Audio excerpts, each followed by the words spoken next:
Is up, Destiny nerds? Welcome to the most positive place on the earth. I'm Bearded Luke. Yeah, and I'm Havoc. And we got a special guest this evening, the one and only Mr. Clintus. Hello. Rocking those green glasses. That's been like a thing that he's been doing for quite a while, it seems. Iconic. Yeah, it's been about maybe 6-7 months. I think it's like summertime. So yeah, it's been a while. It's becoming a new icon. Yeah, those are the Clintus edition, aren't they, or something? Correct. Like that? Heck yes. Correct. I love them. I got this little green light next to me. If you guys can see, I got a green screen for you, so that's got to count for something. Yes. So we got a lot on the docket tonight. Again, I want to apologize for last week. I was not feeling well last week, and the guys. Shout out to Frosty and Maddox, obviously Luke, for holding the fort down. And last week's episode was just awesome.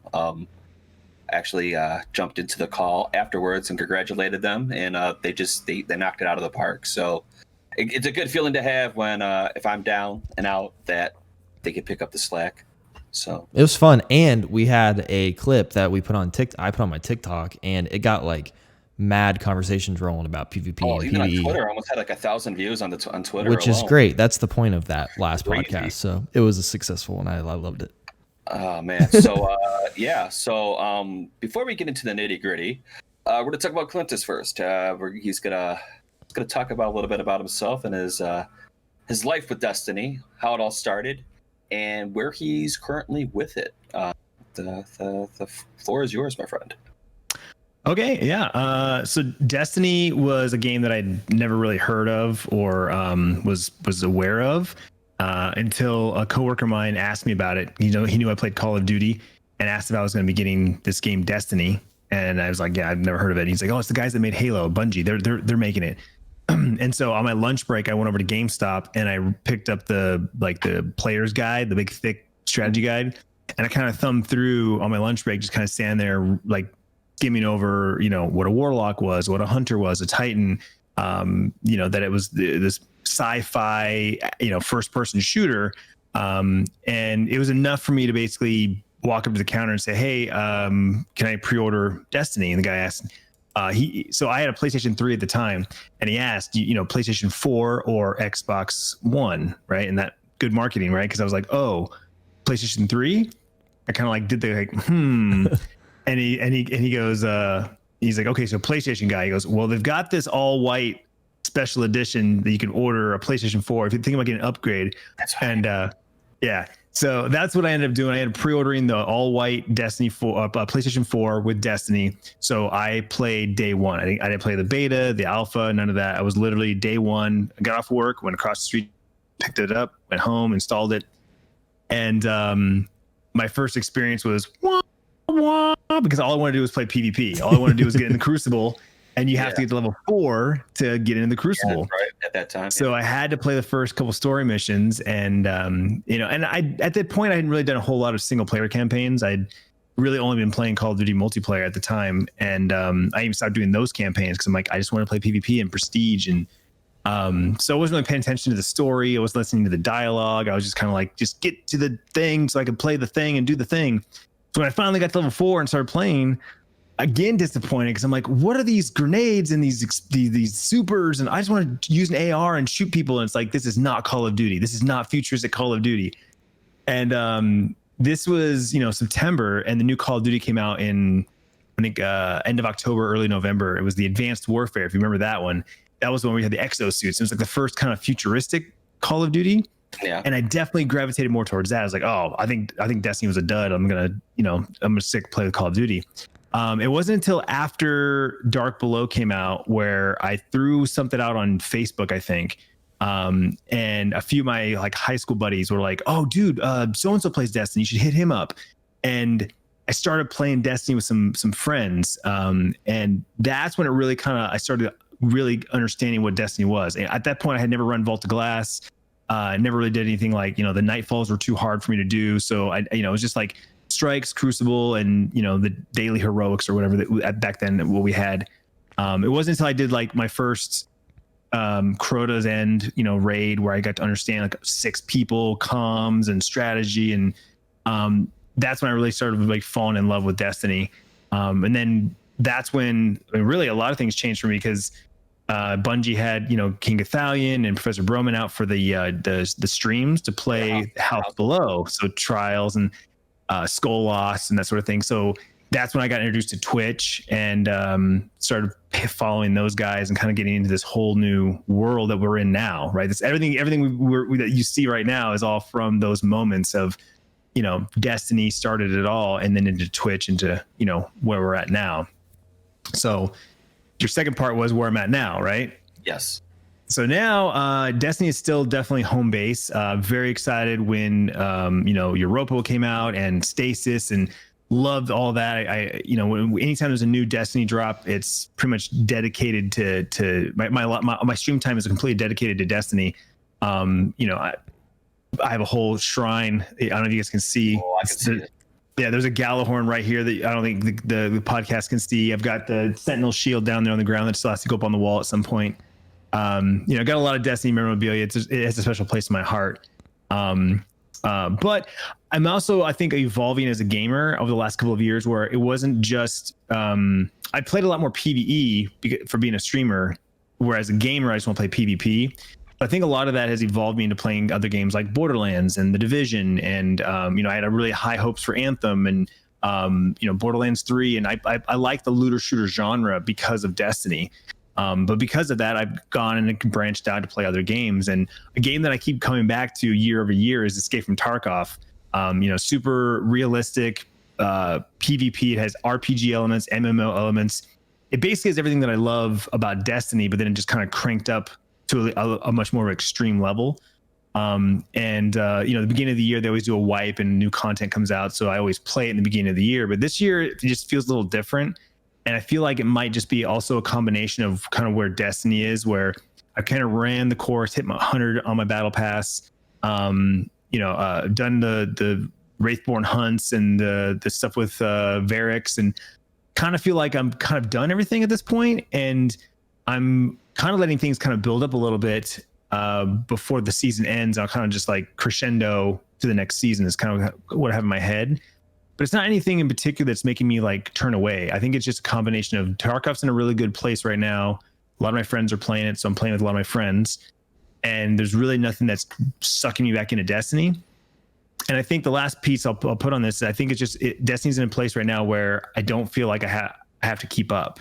There's nothing to keep up with. I can come back to it and pick up right where I left off. And I think that's a good thing. I'm sure we'll get into the nitty gritty as we get through the pod, but I think it's in a good place where you can take a break and then come back, and I don't think I'm going to feel any FOMO. I don't think I'm going to feel like I missed out on anything. They're going to try to take a lot of the FOMO out, because that was a lot of the gripe last year.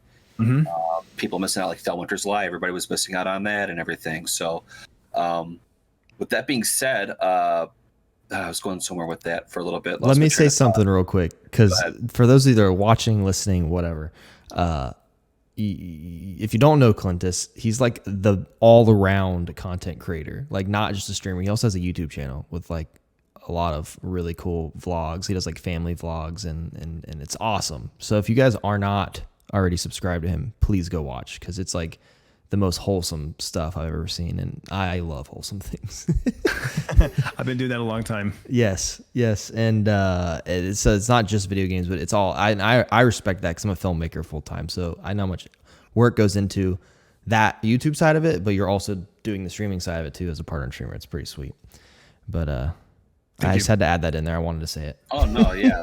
Like he always tells people when they come by his streams, like I think he said like his YouTube side is like, it's more, family friendly, but when you come to my streams, it's completely different. So more adult conversations for sure. More adult conversations for sure. Yeah. So okay. So you I guess you've taken a break now. You don't chase titles or anything like that. Like I know a lot of people chase titles and stuff like that. Or is that like not a thing for you to do? Like that's why you're at that point where you're like, all right, I'm good.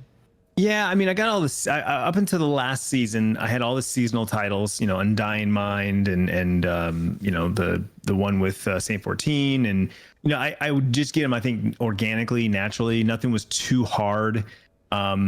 The raid ones I never really seem to chase because I don't have a dedicated raid team. I have enough friends to raid with, but it's not like this like hardcore group of 6 people that are like, we're going to raid every Friday night. And that's, I know there's some people that are doing that, but it's never been, I don't have any of the raid titles.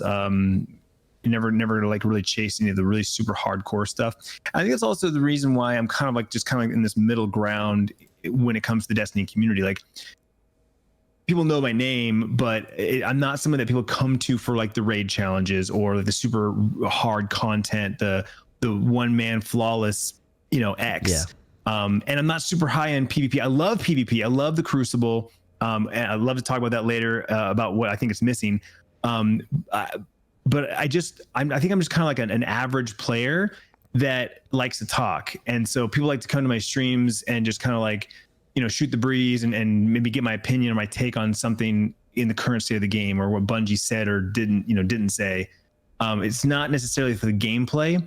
So I feel like that's where I'm kind of like okay with stepping back and then coming back. It's because I feel like no one really misses me, so to speak, because there's always someone else for them to watch.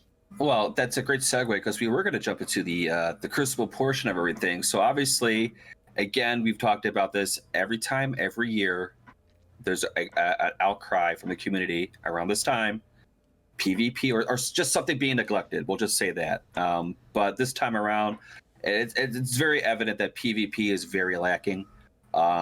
Especially when they take like most of your maps away, and then the sandbox and stasis and all that stuff. We had a whole podcast about this last week. Yeah, yeah, we did. And so, being that Clintus is more PvP focused on stuff, we'll start with how do you feel about stasis? How do you feel about like the things they've taken away? Like, I guess basically the how the PvPers out there, how they're, I'm not gonna say crying because that's a negative word, but like the complaint, I guess, of, do you sympathize? Like, I get what you're saying, or like how do you feel about all that? Yeah, I mean, I definitely sympathize with them. Being someone who, again, my favorite thing to play is PvP and the Crucible. I just enjoy knowing that my actions affect someone else. And, I'm not super competitive, but there's competitive, whatever competitive competition I have in me, it comes out in those moments of like, yeah, suck it, I got you, like, bam. Yeah, exactly. And I know, I only say it when I can, when I've dunked on somebody. Like, I'm not a trash talker. I'm not someone who I'm going to kick your butt and then not deliver, what I'm saying? Like, I'm not gonna be able to deliver it. I'm not that confident. So it's only after the fact. Right. Yeah. But yeah, so as far as stasis, obviously I've played enough PvP to I feel people's pain. It sucks to be frozen and stand in place and just wait for someone to shotgun you. Like, I understand that. At the same time, I've always been on the side of like, this is Destiny. This is space magic. This is, flying fireball hammers and lightning bolts and, big purple blobs of energy. Like, this is not Call of Duty. This isn't Rainbow Six Siege. I know the game's been in a better place, and sandbox, the meta, like, so people can go back and go, well, this was better. This was more tactical. This was more gunplay, less, magic, if you will. I think that everyone has different playing styles and everybody wants a different version of the Crucible. It's Bungie's job to try and, please the most people, I think, is always their goal is, try something, get the feedback, and then determine, what based on the feedback they got, what's acceptable and, what direction they keep going in. The fact that we lost a lot of maps and we haven't really seen any new maps, I've always kind of really just come and scratching my head the last couple of years. It just seems like the PvP team, which I know some of them, I've met them. Like, I'm like, what are they working on? What are they doing? And I feel like I'm holding off for this big announcement of like, this is what we've been waiting for, Crucible 2.0. Like, this is it. When they brought Trials back, that was a kind of like a mixed bag. Some people were like, why bring back an old, play and a game mode, and like wanted that like for the longest time, and then you finally got it, and you're like, Well, crap. Well, and I think Professor Broman said it best, that it's like it had its time, it ran its course. They, everyone was like, it's not coming back in Destiny 2, and then they came out with Trials of the Nine, which was kind of a different style. Which applaud them for trying something new. I'm all for that. Like I think the aesthetic was great. The whole the nine and the what's her name, the emissary who speaks. Like I thought all that was great. The game modes weren't that great, and that's kind of what took away from it. And then the loot pool and the way that flawless, and they changed it enough that it took away the best parts of Trials that most people would say. So when they brought back Trials of Osiris, I thought the delivery was great. I thought the way they did it with Saint 14 was awesome. I love that whole storyline. I love him commentating. He's like one of the best parts. Yeah. I think the problem is that it's Trials of Osiris. So we got right back to where we left off, where it's like nothing new, nothing exciting. And then being on PC and how prevalent cheating has gotten, it just kind of sucked the life out of it. And it was already, I don't know, not a skeleton, but like bringing back something that was dead. Like it died with Destiny 1. Just let it be part of that. And they didn't bring it back well enough to different enough. I enjoyed it. I played the crap out of it every weekend for the first maybe 3-4 months. But it just got to the point where it wears on you, not being able to progress. When did you officially throw in the towel on Trials? Like when did you like, what? Until they fix it, I'm done. It really wasn't. See, the thing is, in all of my days of playing, I only saw one confirmed cheater. Obviously, a lot of people claim to see something like, oh, that guy, come on, like that shot shouldn't have got you. And like, I don't look for it, and so unless it's blatantly obvious, like Harry Potter's literally flying around the map, like okay, that's a cheater, and we still beat him. But yeah, no, I think I just quit after my teammates. They kind of gave up before me. It was going a couple weekends where one couldn't, so I was like grabbing for other players. And the moment I lost like the trio, the moment that I no longer had that dedicated team every weekend, it was kind of like, all right, same thing with raiding. Like I said, I have people to raid with, but it's not a dedicated 6-man every time. So it kind of takes away the drive, if you will. The friend game. Plus, I'm not that real. good. I'm not good enough to like carry. So it's like I would play every weekend and I collect enough tokens and get that 3 wins, and then I just crank all the tokens in trying to get whatever I could get. And come, like I said, after a couple of months, I had 1, 3, 5, 7 games enough to have enough of a loot pool to turn all the tokens in. But that was another problem is if you didn't hit the 3 wins, you couldn't do anything with your tokens. Yeah. Very true. I'm very similar in that aspect of I'm like not good enough to to carry people, but I wanted the seal. So I got the seal last season, but it was like this huge ordeal. Like I had like to have my like godlike friends get on alt accounts that hadn't gone flawless so that we could get the like one of the seals, like one of the triumphs done, like that kind of thing. That's where I'm at in that same aspect. But at the same time, it's so true. I feel like Trials, it was like, crap, we don't have anything new or good and everyone's mad. So here, just take this for now. And it made some people happy, but ultimately I played it yesterday and it is like the best of the best, like the most professional PvPers playing it right now. Oh my gosh. It's basically a game 7s on game 1 every single time. And man, is that infuriating, especially if you're like some new player that's like, I'll try this Trials thing this weekend. And you just get 5-0'd, and like, never mind, I'm going back to PV. So yeah, what is missing then, like you were mentioning before? I think so that it's multi-layered. For me personally, it's the ability to progress. I know it's end game, and just like the raids, there's no matchmaking. So for me personally, it's hard to have a dedicated team to play. The second thing is there's no guaranteed way of loot, right? I don't know the most recent changes because again, it's been a while since played it. I don't even know the last time I played, so it's been at least before. I have not played it since Stasis, and because again, I just don't have the dedicated team, and I just stopped asking. I'm sure I could find people I really wanted to, but it's one of those things where it's not like my core group of friends. So I think the loot for me, it's always about loot. I think the current problem with the regular Crucible is the not having the loot. Back in Destiny 1, we had the ability to pick up bounties from shacks and we like do 25 fusion rifle kills, and then you would finish the bounty, complete it, and you get a guaranteed legendary fusion rifle, and it could be, you know, one of any from any loot pool or something like that. And for me, that was the drive, right? I go in, I pick up the bounties from him, a hand cannon, auto rifle, fusion rifle, you know, and there was a gun to be chasing, and I could play Crucible to try and get that gun. And then I would switch characters, and it forced me to play my Titan and my Hunter because I'm a Warlock main. And so, you know, it's one of those things where that's what's been missing for me. You know, I collected all those tokens, and you know, I know they're making the changes to the tokens, and they're making changes, which is great.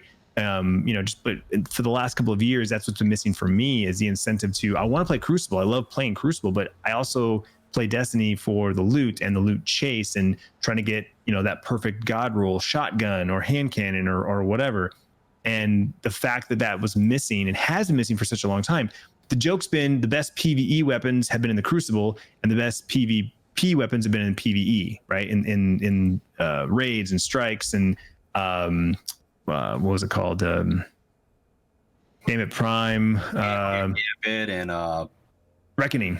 Reckoning, right? Yes. So the best hand cannon was in the Reckoning, and you know so it's one of those things where I would love the ability to grind PvP viable weapons in PvP. For me, that's the number one thing missing for me personally. Is that how you feel, Luke, as well? I mean, you're mainly a PvP guy, so like, is there any I guess?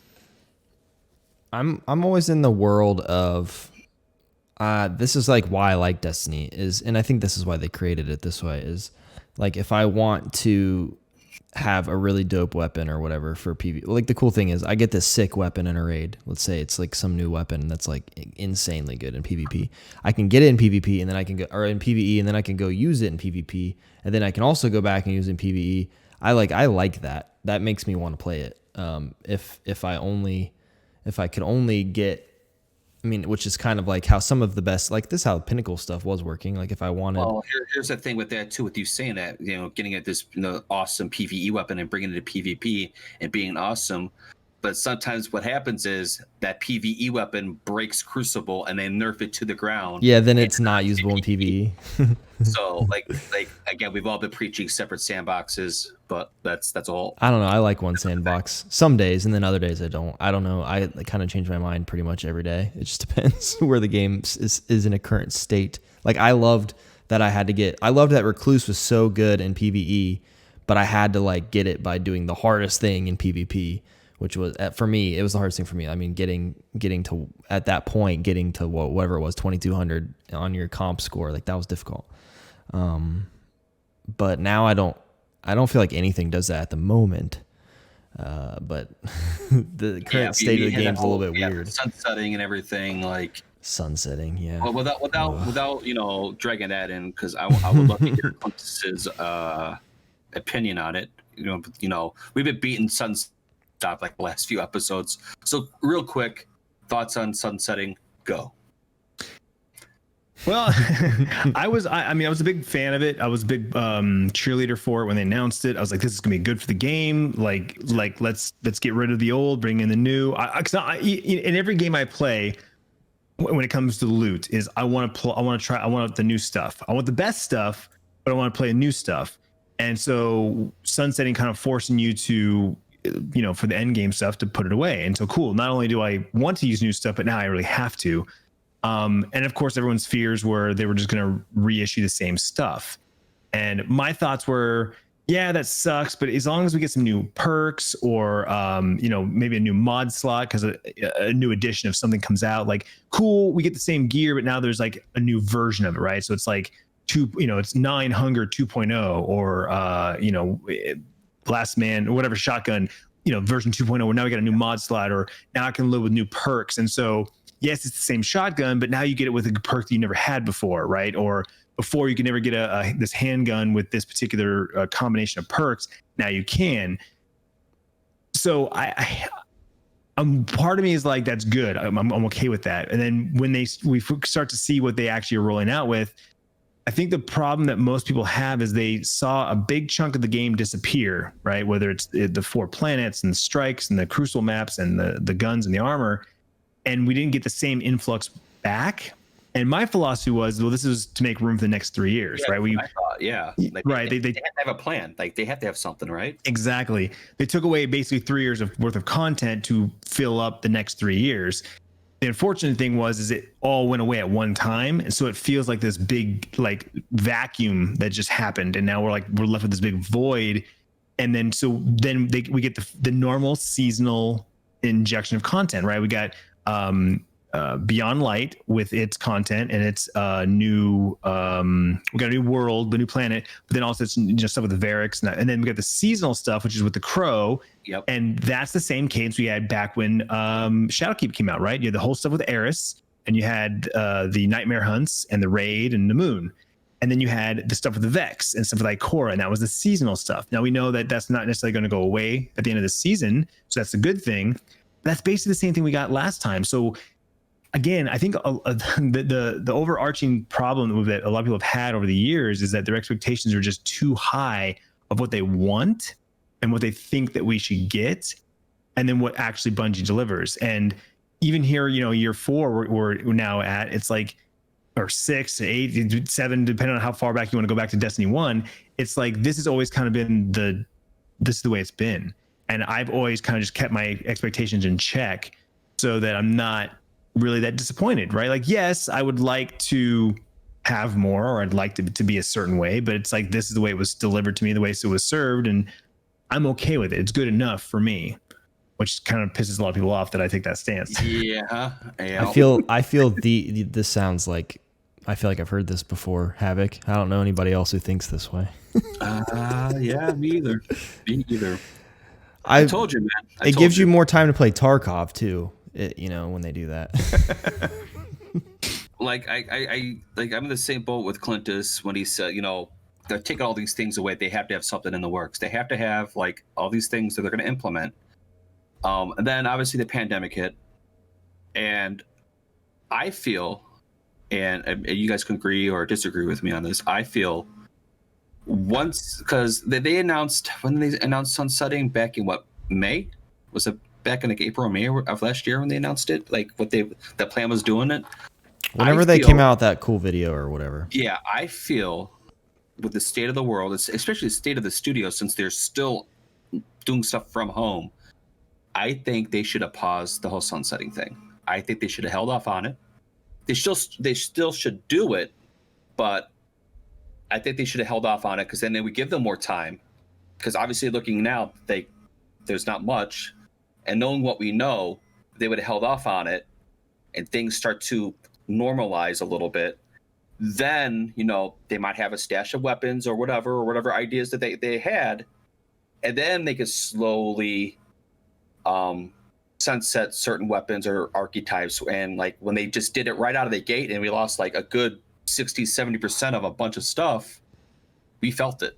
Like everyone felt it, PvE, PvP, a raider, the planets, everything. So I felt like they should have held off on it until maybe Witch Queen at this point.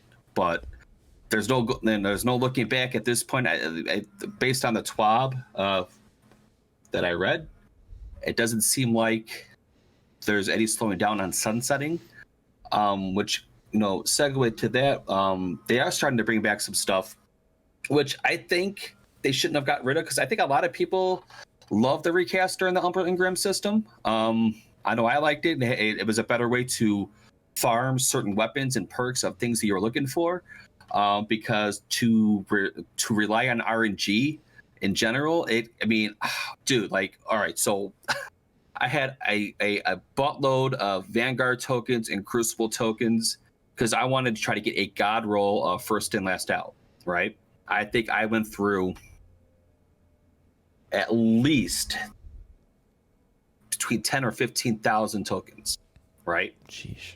I only had 3 of them drop. 3. And the rolls were horrible on it. So I'm hoping, because we don't know what weapon will be in the weapon pool for the Umber Engrams, I'm hoping it's not going to be the same weapons from, I believe it was Season of Arrivals, and they're going to throw in more other weapons, because I know they're saying that the Wrathborn weapons and stuff like that are sticking to that mode, because that mode's not going away. So, like, Luke, how do you feel about the Umbral system coming back, the recaster, farming weapons and rolls and all that fun stuff? Like, how do you feel about all that? I think that it's, out of all of the like seasonal activities that have been around, that one makes sense to be something that might just be good enough that just gets injected into the game, kind of thing. Yeah.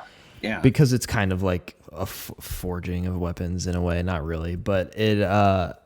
I personally don't really care that much for it. It was good for me, but honestly, I just had like 5. My Postmaster was always just full of Umbral engrams, like constantly. The drop rate on that, which is good. Yeah, I think they're great. I think it's great. I think it's like just like one of those, like healthy things to add in that no one's gonna be. I can't imagine anyone actually being mad about this ad being added, but at the same time, it's a super nice little look back at something which I wish they would do. I think they're going to do this. Like, and this is kind of what they talked about at the beginning of the year, was like, if things work, maybe it gets re-implemented in a different way later. And this is a good example of something coming back, being re-implemented. It looks like it's going to look a little bit different. Like from the picture in the TWAB, it's like a circle thing. I don't know where it's going to be in the tower. Yeah.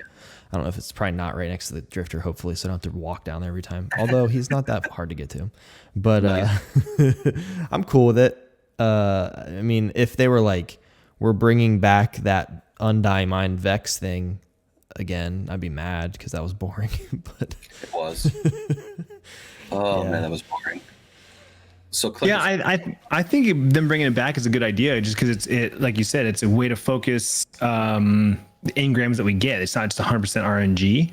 You have a little bit of choice there and intentionality. I thought the Sundial was a great iteration of the Menagerie, right? Like everyone claims the Menagerie being like the best, and I think the system was really well done. And the recipes and being able to kind of fine tune that. At the end of the day, people just want an easy way to farm loot, right? Like, I want this gun with this roll.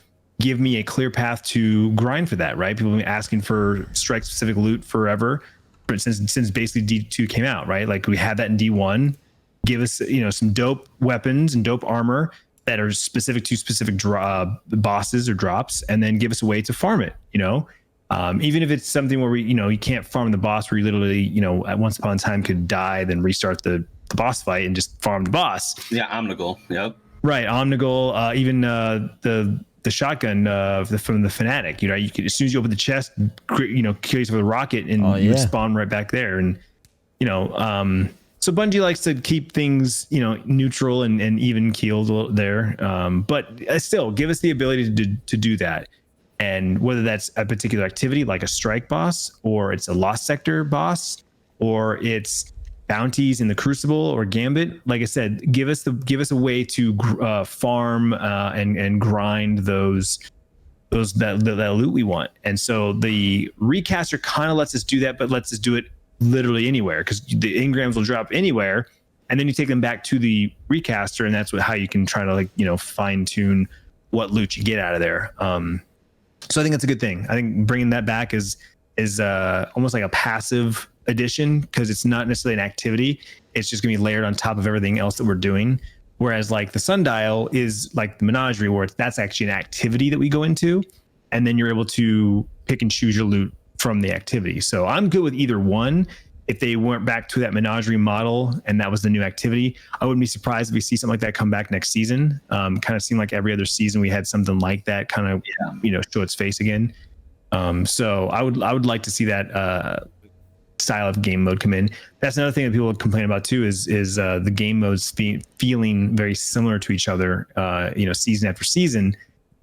And a lot of people just, as I kind of say, it's like, that's Destiny though. Like to go too far outside of the realm of what we're used to would no longer feel like Destiny. It's the same thing with Call of Duty every year. It's like, there's only so many game modes, right? There's only so many ways you can play Call of Duty multiplayer. It's like, you pick up a gun, you run down the map. On the other side of the map is the other opponents. You kill them. Like, there's objectives, and it's very simple. And so I think the game modes that Bungie has created, they find different flavors of it, but at the end of the day, it's still take this thing, take it over here, kill this boss, dunk this ball, like, you know. Yep. It's Destiny. Yeah. I really really hope now. So what you were just saying, Clintus, about the strike specific loot, I think what will make this recaster really special is if there's like actually a weapon that's like some sort of weapon that is really like really someone really wants it. Like it actually is going to do something in PvP or PvE. That would make it even more. That would people be rushing back into play. Like, oh, player, we need to get this thing, this gun or whatever with this roll on it. I feel like that that loot thing, like you said, it's all about loot. That's how it is for me. That part of the loot where, I mean, I guess it's not like that for everyone. Some people are just happy if they get like a cool auto rifle. I want like the most efficient weapon that's going to help me feel more like a god in the game. And if they add that, like something sweet, something new or something old with better perks, or I don't know, that would be awesome. Or I could just get a Fatebringer. Just kidding. Hey, it's coming soon. VOG soon, like, brings me to the next thing. So any of you guys do the Hawkmoon quest? Yes. The new one? I have not. I just did it last night. Well, Luke, what did you think of it? Like with everything and to be honest, I just did it as fast as possible and didn't listen to anything. I usually listen and stuff. I just was like, I want to get this so I can get my seal, because that was the last thing for the Warden seal for me. Oh, nice. So I got that one last night. The other Conqueror seal, working on the Splintered seal, and then got the Raid seal. I'm like a seal boy. That's what keeps me around, basically. It makes me, in a long time from now, whenever I realize I've spent 5,000 hours of my life playing this, I can be like, well, kids, I got all the seals, and that means that I'm cool. Oh, man. Well, it's Clintus, it's, I highly recommend not soloing it. Although it's a triumph for it. But yeah, it's fun. So like, see, this is the thing for me. Like, Hawkmoon is my favorite weapon. In the Destiny world, Hawkmoon was my favorite weapon. I still can't get over the random rolls on an exotic, especially for Hawkmoon. I'd rather have they done it with a brand new exotic to experiment with, being that like Hawkmoon is like so highly regarded in Destiny. So I'm still on the fence with that whole thing, but it is farmable where you can run it up to 3 times every week, and it drops 2 Hawkmoons every time in the chest. So, and it's a random roll. So there's that. I am kind of bummed out about the catalyst though. It gives you 1 extra shot in the mag. I'm like, really? Come on.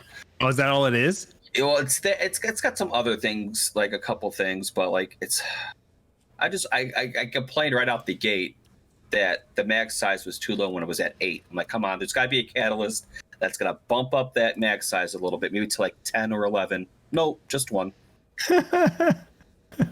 So, yeah. But one thing I meant to, I forgot, and then it just came back to me, and I don't know why, but I'm going to say it right now before I forget again. I know they're making changes with the Crucible tokens. They're telling everybody to turn the tokens in before the end of the season. I'm hoping that means that there's something coming new to Crucible, and or because Vanguard and who's the other person that's got tokens? Is it Benedict from? Well, Leviathan's gone. He's gone. Never mind. They're gone. There's tokens. There's tokens for the Drifter. There's tokens for Shax. Obviously, there's there's no tokens to Drifter. Like tokens. Drifter doesn't have tokens. Oh no, not tokens. The locations. I know some of the locations have tokens, like the EDZ tokens and all that stuff. Right. You're right. The locations, the destination tokens. Yeah.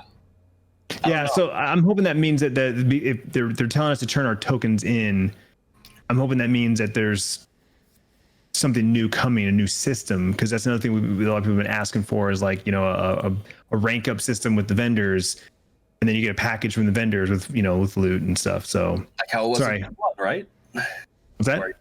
Just how it was in Destiny 1, where you would rank up with the vendor and they give you a package. It could be like a bunch of shaders and Oracle, Dead Orbit. Let's go. I'm emo. Yep. I'm emo. Yep. We talked about this on another podcast about all these like things that they did really well with Destiny 1, that if it would have just came over, like ported right over, it would have been fine. Like people would not have been mad or felt like it was like not new or whatever. But we talked last time about how I feel like that stuff was like a mixture of Activision and like Activision wanted it to be more of like a competitive game, and there was only esports and Red Bull and yeah, all like promotions and stuff. And it was harder to be good at PvP because it was two primaries. I mean, not really harder, but you know what I mean. It was like a whole different outlook on the game, and we were like talking on that podcast about how we think this is just like straight guessing that Activision was basically pushing them that way. Whereas if Bungie was allowed to do what they probably wanted to do, they probably would have just kept going with the route they were going, which was super awesome at the end. We always talk about it, but like the gameplay and stuff was great. And the way it looked, if you go back, it's not like as good as we remember how it looks, but the systems were really nice at the end of it. I personally think they were. And some of those could have just continued, like the factions. I'll never understand why. Oh, you know what? Let's get rid of that. It's a super easy thing. Like, even if we literally didn't get any new upgrades to the gun, like if there wasn't a faction refresh ever in Destiny 2, just having them there where I can still get something would have been awesome. Because I was in the Future War Call, like little like chill house yesterday. I'm like, man, this is such a cool spot that's being used for nothing.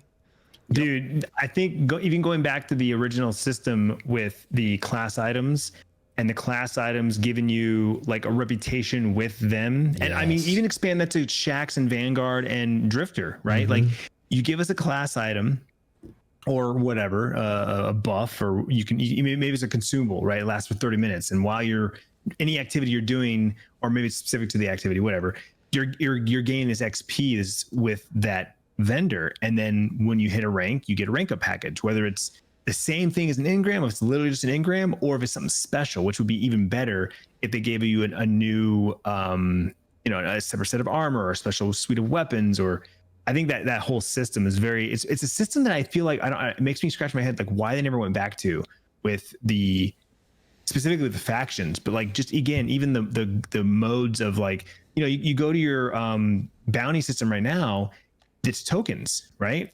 They're getting rid of tokens, which means the bounty system is going to be changing. Yeah. What are we going to be getting from bounties? Are they going to go back to that loot system that I just talked about earlier, where it's like a legendary weapon tied to each slot, and then maybe like there's one for armor, it's a random piece of armor? Maybe it's a full suite of like, here's 5 bounties for weapons and here's 5 bounties for armor. You want to at this point, man? Like, you could open at this point. Like, I don't know. Like, hit your dudes up, Clintus. Call them right now. Hey, what are you guys doing? I got some suggestions. What are you doing? Oh man, I would hate to be there. They're like, we haven't worked there in like 8 months. What are you talking about? They just don't have. Did you get any the memo, PvP bro? people. I'm not even there anymore. Not anymore. They don't have a PvP team. It's just non-existent. Gosh. So when I've read the TWAB, and this actually is more towards Luke. They're talking about, and I'm going to see this. Talking about gilded seals. Gilded. How do you feel about that? I'm still like, I've read over this a few times, and I don't know. I've been mixed about it, so I'm kind of curious, since you are all about the seals. Like, how do you feel about the gilded stuff? I've read over this a few times, and I'm trying to understand it still, because I don't know. You still seem confused about it? I'm a little confused about it. Maybe it's just because I can't read. So apparently, like, basically, give me a synopsis. Yeah. Basically, from what I'm reading, and is like it refreshes every season. Mm-hmm. So once you get the gilded like outline, like the golden outline for it, you get it for that season.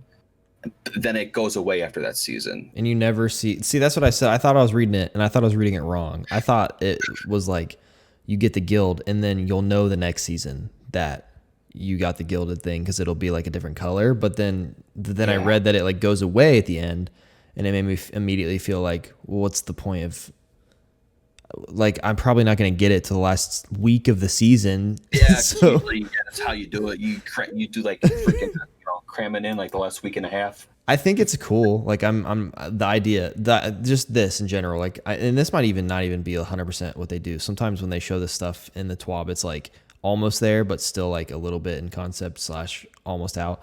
I think that the fact that they're even talking about doing anything with seals to make it more important than it already is, especially the ones that we do every single season that are the same exact thing, is awesome. Is an awesome step forward, to be honest. Because we were talking about this, I don't know, podcasts ago, or even when we talked with Teddy about it, like having an idea, having them, like, it's just like as simple as this. If I have 3 Conqueror seals, there's a 3 next to the Conqueror or something in Roman numerals or something to show that I play the game too much. They're saying like, if I'm gonna like prestige my title, it should say like flawless or not flawless, but like Conqueror times 2 or something like that. Whatever times, like to show you how many times you've done it. Like I think that's what a lot of people will want, that vanity to show that, hey, that guy, he's dredging times 3. Like, all right, I don't think I'm smart enough, but do you guys know like why it would be called gilded? Does gilded mean something? Like the definition of that word?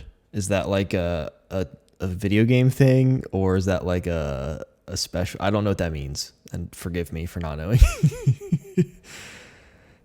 I think Havoc's looking it up right now. It doesn't help if you're asking. Yeah, I mean, I guess it sounds like aren't guilds in World of Warcraft? Isn't that like your clan? It's still different. It's GILDED. It's not GUI. So it's spelled different. So, I don't know. My opinion is it's cool. Not help you any better, just to let you know. My opinion, yeah. But to kind of go off of what you guys were just saying, there will be some identifying markers when you've gilded your title. So the icon above your head, the seal of actually, what it looks like for you in your, when someone inspects you. So they did say there's going to be like identifying markers. I also think it's interesting that it's for the 4 core play modes of Trials, Crucible, Gambit, and the Ordeal. Mm-hmm. So it's the things that are like the farmable things, right? The things we play over and over and over again. Yeah. So I'm hoping that this is just tying in with, they're getting rid of the token system. So now, what's the reward system going to be like if it's not token based? That means the bounty system's changing and the rewards post game are going to be changing for those activities that currently give us tokens, or, the bounties give us tokens or whatever. Gambit's kind of in the in between. There's no token system. There's the rank up packages, and there's a lot of them, right? Gambit has, I think, a lot more circles to fill, and so you're getting more drops that way, and you're just getting post game drops when you defeat the boss and you finish Gambit. There's no rewards tied to the bounties. It's purely XP and glimmer and whatever. So it gets me excited because, again, it makes me feel like Bungie's making changes, trying to figure out where that sweet spot is of like, okay, this isn't working, so let's try this. And the fact that Crucible is part of that program makes me feel good. And I think that's the overall the consensus with the PvP community as well. It's like, okay, we need something, something you guys feel like you guys been working on something for years. Derek, I forget what his last name is. Mantis is his Mantis on Twitter. That guy's been quiet for a long time. As far as his bio says, he's still PvP and Crucible for Bungie. So what's his team been working on? He seems like he's been really quiet. So again, I have high hopes, and I'm a very optimistic person that his team is just going to drop some big old thing and be like, boom, here's what I've been working on for 2 years. And you're like, that's true. It could be like 4 years of work. Like they just doing something this whole time. See, and this is hold us over. This is a discussion that we've had in my chat even recently. Like you said, I've been kind of taking a break from playing Destiny, but we have conversations about it weekly as the TWAB comes out, as tweets come out. Like, it's still very much a core of my community. But one of the things that we talked about recently was that this is post Activision, and everyone thought that this next expansion, Beyond Light, was going to be this is Bungie's real vision. This is what Bungie really. This is them. It's like, this is still got lacing of Activision, right? This is years ago of content at all. No. Yeah. I think it's going to be a while till I don't want to say damage or anything like that, because I don't want to be negative about it, but it's going to, the stigma of it, of the Activision still looming. It's still there a little bit, and we might not feel it until probably Lightfall, honestly. Right. We'll see glimpse and the Witch Queen, hopefully, but like maybe we won't see a vision, knock on wood, until beyond where Lightfall takes us, if there is anything beyond Lightfall. Yeah, if that's not the end. Yeah. Right. And that's kind of where my mind's been, is like they laid out the next 3 years, right? They said Beyond Light, Witch Queen, and Lightfall. And then it's like they made it sound like that wasn't the end. Like there was just little hints of like that's not necessarily the end. That's not, we're not saying that's the end of Destiny, but it might be this evolution of the next 3 years are getting the game to the place we want it to be, and then now it's this. Like a roadmap, like, oh, this is what this is. This is what this is. Before, we would get mad as a community because they would leave us in the dark on a lot of things. And now they're like, all right, this is what the next few expansions are. This is what to expect. So, like I said, that stigma of Activision's still there. Hopefully, again, after Lightfall, I still think, and I said this before in a previous episode, I think that the project they've been working on, I think it's called Matter. I think that's the new iteration of Destiny. That's my prediction. But that's a whole different thing once again. So I wish I just worked there so I could tell you guys, make things easier. Okay. Well, then we wouldn't have a podcast. Never mind, because then there wouldn't be anything to talk about because I'd know. Yeah, you could not talk about anything. You'd be like, Destiny, never heard of it. What's Destiny? Oh, that thing. Yeah. So I guess with that all being said, we're going to end it on this last topic. Is season 13 is almost upon us. I know I've taken a break pretty much. Other than the weekends, I still raid with my clan on the weekends, but like during the week when I stream, I'm going to be playing other things. I just need like a little break before season 13. Obviously, Clintus has been doing Tarkov, and then Luke doing Luke things still. Luke doing the Luke things. I guess what's I don't want to say the word expectation, but like, what are you hoping with season 13? Which I think season 13 is going to be a shorter season since the game got delayed initially. I think it's going to be a shorter season. Just a feeling that I have. But like, what are you hoping season 13 may bring? Like, at least one thing that you're hoping. Clintus, go. Well, I mean, we kind of started to allude to it. I new systems, new loot systems. Like so the system, instead of getting rid of like the tokens and like a different way of getting loot is basically what you're saying.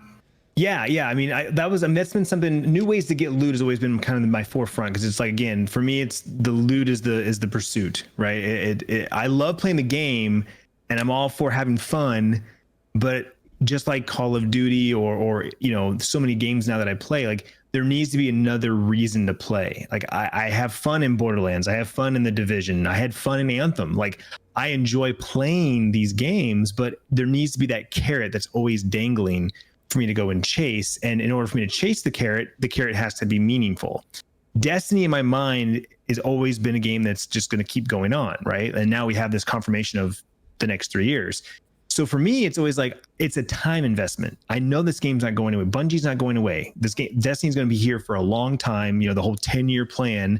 Like, so in my mind, it's like putting time into this game is not lost. Putting time into this game is benefiting me long term, whether it's the seals and the titles, or it's stuff that I keep in my vault just for nostalgic purposes, or it's a goofy website that says I played the game for 2,000 hours. Like whatever it is. 2,000. Yeah, I know, right? Noob. It's one of those things where it's like I know that my time is well invested, whereas a game like Call of Duty, in the back of my mind, I only have a year. And after that year, a new Call of Duty comes out, and I'm going to get the new Call of Duty, and I'm going to uninstall that other Call of Duty. So it's like, for a game like Call of Duty, it's like, enjoy it now. What do I need right now? I'm playing Warzone. This is the new meta. Let me go get that gun and grind the crap out of it to get to max level, so I can get the attachments, so I can be competitive. But Destiny, again, it's more of like a long form marathon of doing things. So knowing now that the token system is going away and tokens are tied to bounties, I get optimistic and hopeful that we're going to get some kind of new loot system. Now we got confirmation this last week that the Umbral engrams are coming back and the recasters coming back. Is that going to be tied to this, or is it just another layer of the system where Shaxx and Zavala have bounties, but now the bounties are going to give us either, like I said, straight up legendary, or maybe there's a new weekly bounty that says complete your dailies and complete your weekly, and your weekly just gives you the one drop. Maybe it's that way. I don't know. But that's definitely what I'm looking forward to, is just more ways to acquire loot, especially with the sunsetting we talked about briefly, and feeling the need for more loot to replace all the loot they take, they're sunsetting. Yeah. What about you, Luke? Honestly, more power levels. So usually it's like 50, I think, maybe less. I don't know what it is these Usually days. they only pump up to by 50. If I could have more of those, then I would want to do my pinnacle rewards more, which I mean I would do my raids more. If raids, aka the one raid that gives you pinnacles, I want them to add more power levels and then also bring back a couple more options from like dungeons that don't give you pinnacles anymore, or just things that like I want to do, which like for just like I like to do everything in the game. So if I could somehow get a pinnacle from doing at least one of any of those things, like there's nothing that's like irrelevant that is out since they got rid of the irrelevant stuff. I still don't want there to be irrelevant stuff in the game.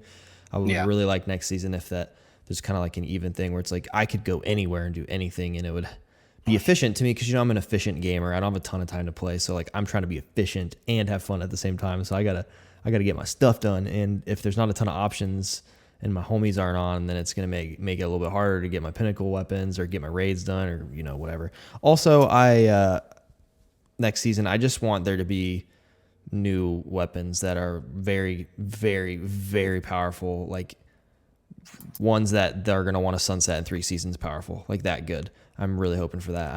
I just have high expectations, or I have high hopes, medium expectations, high hopes. I'll be happy either way. I'm just happy that I have a place to play games again now. So next season, I'll probably be playing a lot more than I did this season.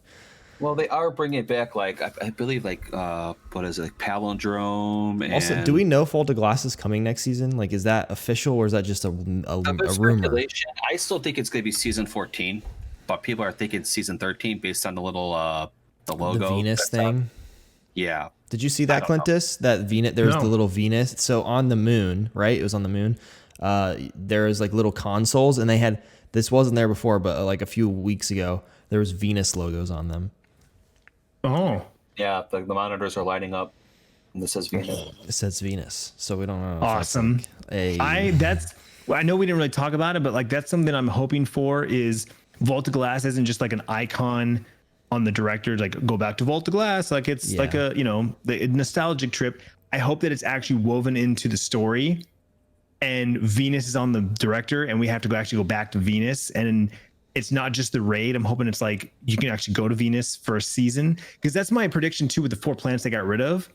Even before we knew, what happened to them, when we knew that they were going away, my prediction was always like they were going to be like consumed by the darkness, and like they'll take them off the director so they can rework them, and then we're going to go back to them seasonally, like season 13 we're going back to Titan just for this one season, and then the planet will go away again, or it'll be there permanently, but now it's a new version of the planet, right? Like, yeah, I always had this vision that they weren't going to. Everyone's like, oh, they're going to get blown up. I'm like, no, they're not going to get rid of those assets. That's just way too much content there to just blow up for the sake of blowing it up. It'll be consumed, or it'll be repurposed 100%. So, I would love for them to do that with Venus, knowing that Vault of Glass is coming back. It's like I would love for them to be a reason to go back to Venus for a season. And then if they take it away at the end of the season, so be it. It was part of the story. That wasn't going to be permanent to begin with, so there is something to that. So I think that they did it because they reworked the like framing of the game, especially with the new consoles and whatever they did when they took everything offline. I think they're trying to make it so they can smash more stuff in there, where it actually, like this new system. I don't know. This is a bunch of tech stuff that I literally have. Well, yeah, they had to upgrade the engine and everything like that. Exactly. Like I feel like they want all that stuff to live in the same place. They just physically, like they tech wise, they couldn't in the past seasons. They could not add anymore. They said there was too many things just stacked on stacked on stacked on stacked. But like you said, Clintus, like Titan has like spots that whole entire cool area to, I can't remember what it's called, the like mall looking area. I can't even, there's like so many things they could do with that. Even like look at the European Dead Zone. They're still doing stuff with it. Like the mission, the Hawkman mission is literally new places that they just added on into it, because there's just all these little nooks and crannies that you can go to. You're so right. There's no way they can get rid of it, but I do hope so badly that Venus is there. Like, it's not just here. It's not where it's like some like thing that Ikora does, where it's like those like memory things. I want it to be like an actual thing that we're going to go do, because it'll make me feel like doing it more. 100% agreed. No, we are supposed to get what 2 new strikes, both on Cosmodrome, and what Devil's Lair and the Saber Strike, and those will have strike specific loot that drops with those, I believe. Like Palindrome, I think was one of them, and I forgot about those completely. They were talking all yeah, about it at the beginning of the season. And I was like, oh, those will be there right when Beyond Light comes out. And they're like, no, yeah, it'll be they're later. season 13. So the way I like, Yeah, what are you looking forward to? yeah, it's different for me because I like story, and I like, and like my main argument with Beyond Light and then Season of the Hunt is where Season of the Hunt feels more of the main story, whereas Beyond Light didn't really feel much. It felt like a side story. Because I'm always curious what's going to happen with the Crow character going forward, especially with that last cutscene. If you haven't seen it already, long story short, we won him his freedom, so to speak. We saved him. We saved him. Talk about So, grace. Guardians are so awesome. but like, so I'm very curious what his story is from here on out.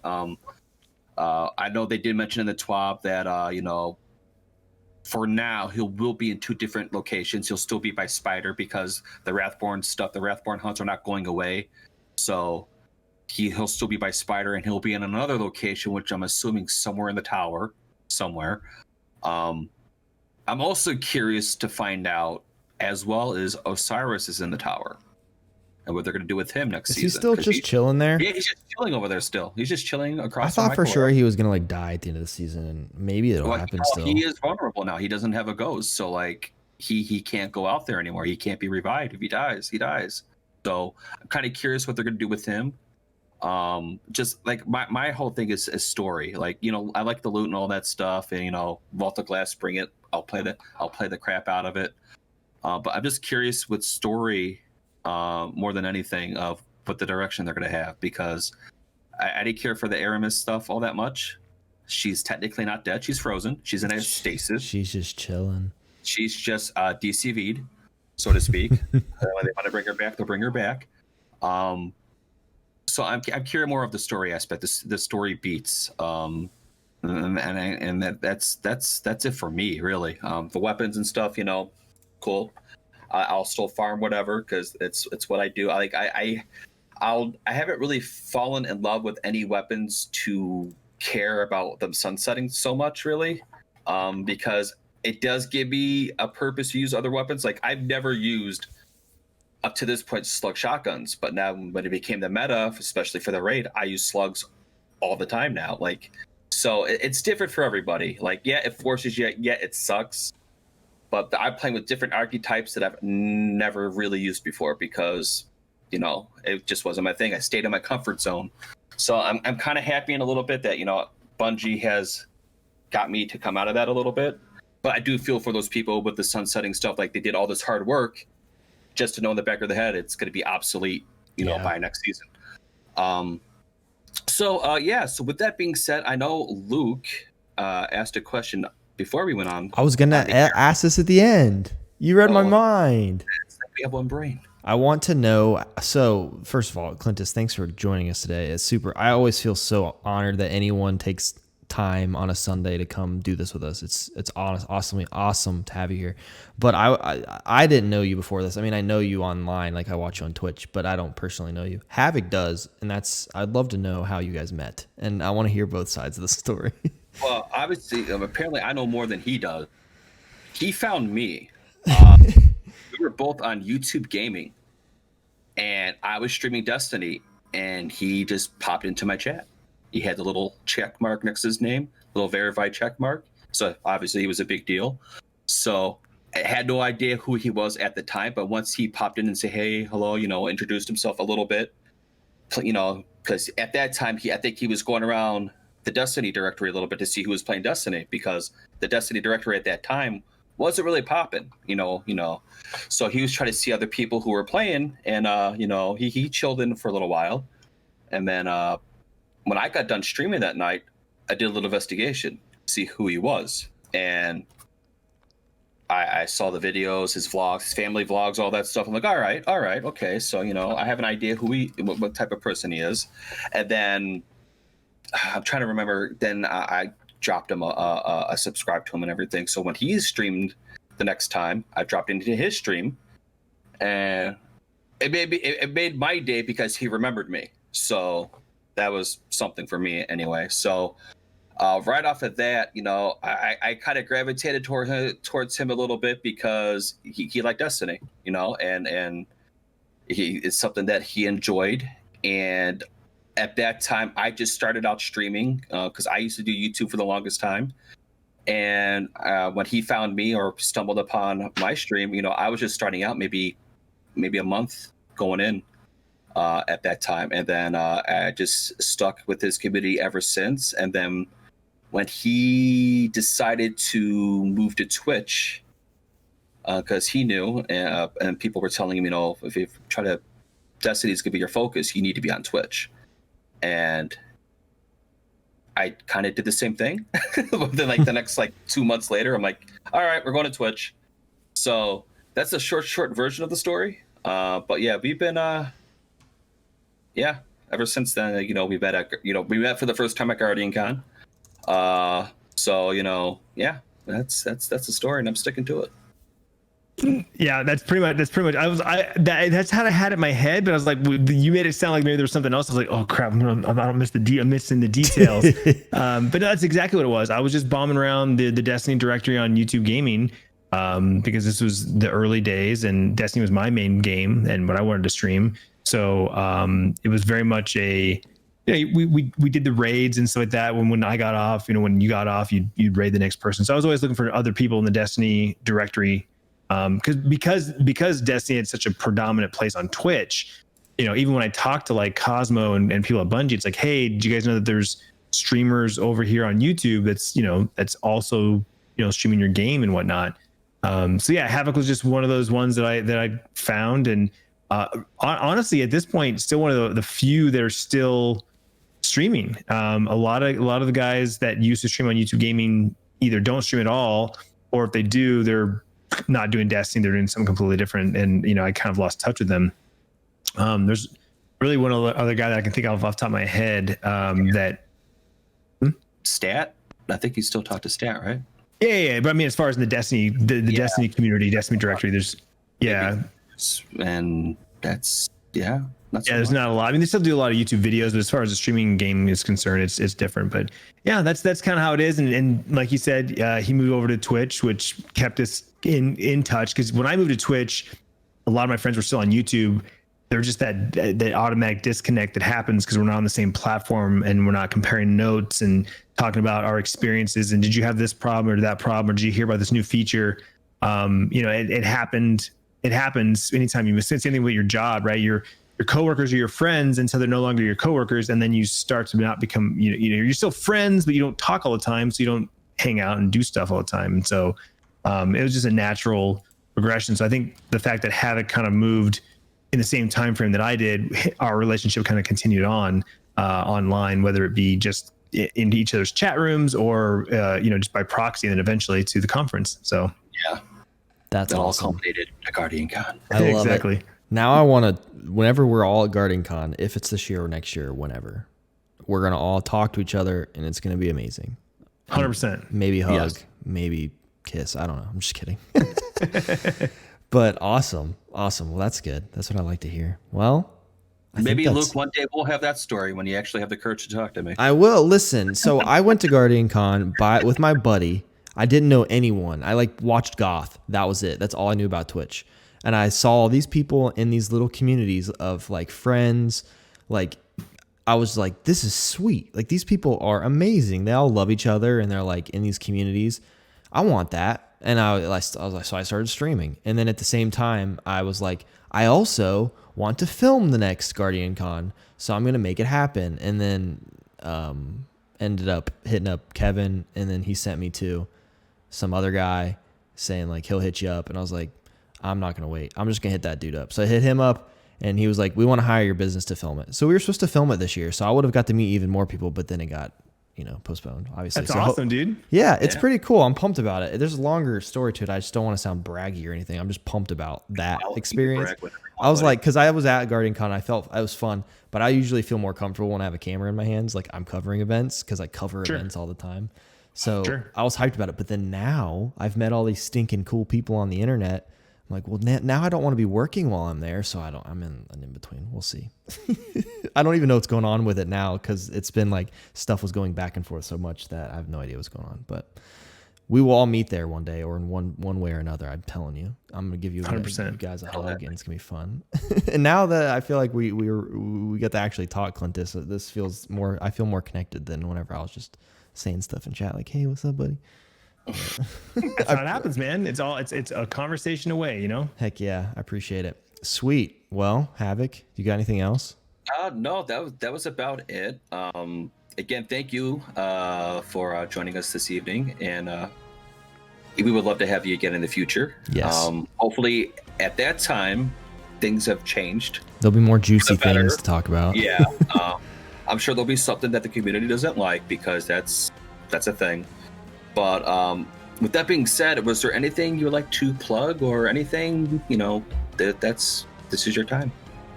Basically, I stream Monday through Friday at twitch.tv/Clintus. Right now, at this exact moment of recording, definitely playing a lot of Escape from Tarkov. But just even having this conversation make me, like, oh man, it's been a few weeks since I've gone into Destiny. Like the fact that you guys said something about Osiris being in the tower, I'm like, I need to log in right now. What are you talking about? Like, I know that. I didn't know. Yeah.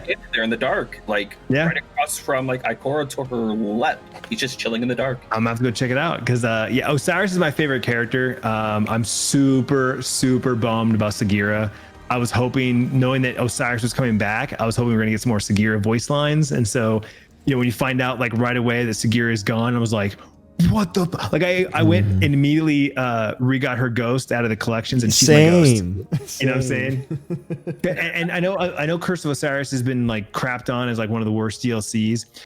For me personally, it's one of my favorites purely because of the aesthetics of Mercury, the Egyptian vibe, the music. I love the soundtrack to Osiris. Don't get me wrong, all the soundtracks are amazing. Like even just loading into the current game, the dark wall, like that. Yeah. I just love all that stuff. I get goosebumps, But Osiris personally was always my favorite. And even last year with the Sundial and him coming back to get Same 14, like I just love Osiris and everything around him. So I'm glad that he's still in the game. I'm glad that he's still like, yeah, I agree. Like I liked him more in the lore because they made him this awesome like ultimate guardian. But then Curse of Osiris happened, you're like, well, not what I have pictured in my head. It's kind of an arrogant a-hole, yeah. But he has a beard, so that's all that matters.